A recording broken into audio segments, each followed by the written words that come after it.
Yesterday was Dhanteras in India, a festival that comes right before Diwali. A lot of Indians like to buy gold on this day. It's seen as very auspicious. Just ask the RBI. Even they have jumped in on the Dhanteras craze.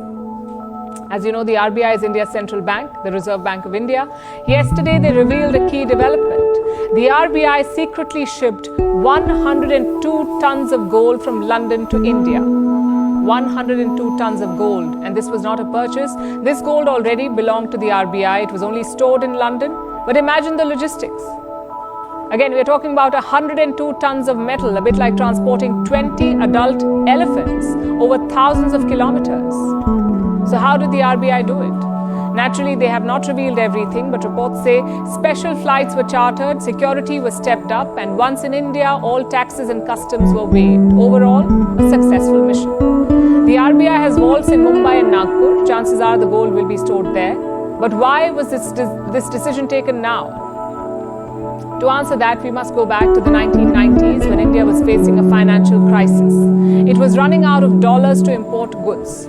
So the then government of India decided to pledge its gold. We're talking about multi-million-dollar loans. You can't get them in your local gold market. You need global trade centers like New York or London. So the RBI sent tons of gold to the Bank of England. This gold was pledged there in exchange for a loan. Of course, the loans have long been repaid, but India's gold remained there, and logistically it did make sense. The gold would be near the London bullion market, so if the need came, it could be easily accessed. Then why is it being brought back now?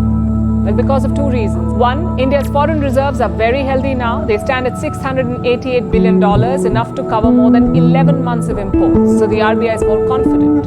A repeat of the 1990s looks virtually impossible now. Secondly, because of geopolitics. Yes, Britain is on good terms with India, but equations can always change. And if they do, a big chunk of our gold will be on British soil. What if they decide to freeze it? Or worse, sell it off? That's what the West is doing to Russia. When the Ukraine war started, Russia had around $600 billion in reserves. That's gold plus currencies plus assets. Nearly half of that was held abroad, mostly in Western countries, $300 billion. And what did the West do? They froze those $300 billion in assets, meaning Russia could not access its own wealth. Now don't get me wrong, India and Britain are not going in that direction. But it's always better to have your assets at home, especially if your economy is robust. The RBI is thinking along the same lines. They have around 855 tons of gold in reserves. 855 tons. Around 510 tons of that is now held at home. So more than half is within India.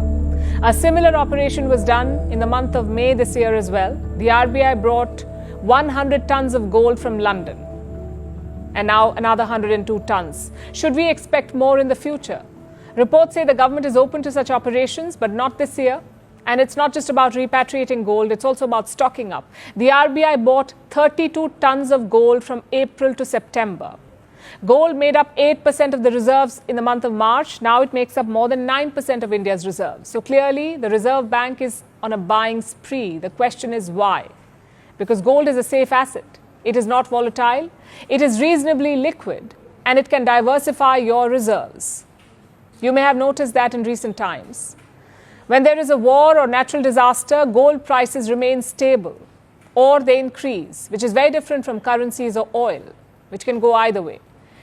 So it's a good backup for central banks. It's good for them to have more gold. In fact, central banks hold nearly 20% of all gold ever mined. We have a list. The US has around 8,000 tons of gold. Germany has more than 3,000 tons of gold. Italy has more than 2,400, and so does France. But guess who outranks all of them? Indian households. Ordinary Indians are sitting on 27,000 tons of gold. I'll repeat that, 27,000 tons of gold. Yes, it's clearly an obsession. But in those countries, gold makes up almost 70% of government reserves. Compare that to developing nations. In China, it's 5%. In India, as I said, it's 9%. So expect this landscape to keep evolving. Of course, that's a discussion for another day. Today, it's all about celebrating this reversal. From pledging gold abroad in the 1990s to proudly bringing it back home now, it's a story of India's economic resilience and rise.